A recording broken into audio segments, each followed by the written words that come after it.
കവിത എൻ്റെ ഗ്രാമം. കാത്തിരിക്കുന്നു ഞാനാ നല്ല നാളിൻ്റെ ആഗമനത്തിനായി മൂകനായി. ആശ്ചര്യമില്ലാതെ അങ്കലപ്പില്ലാതെ കാത്തിരിക്കുന്നു ഞാനേകനായി.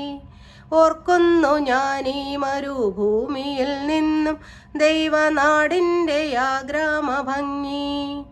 ഓർക്കാതിരിക്കാൻ കഴിയില്ലെനിക്കിന്ന് വിരഹദുഃഖത്തിൻ്റെ വേദനയിൽ.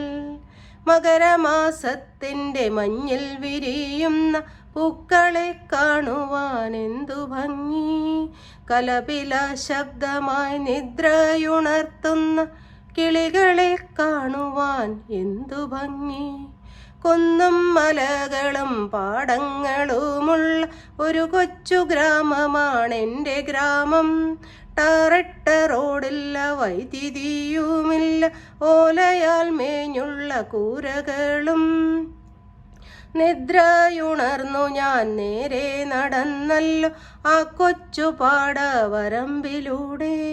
മകരമാസത്തിൻ്റെ മഞ്ഞിൻ കണങ്ങളെ മുത്തുപോൽ തഴുകിയ പുല്ലിലൂടെ. ഞാറു പറിക്കുന്ന പെണ്ണുങ്ങളുണ്ടെന്ന് ഉഴുതുമറിക്കുന്നൊരാണുങ്ങളും.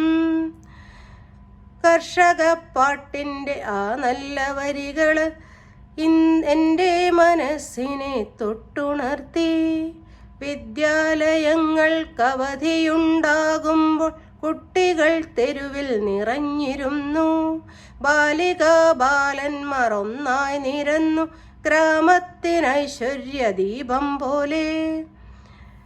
മീനു പിടിച്ചതും തുമ്പി പിടിച്ചതും ചെളിയിൽ കളിച്ചതും ഓർമ്മ തന്നെ.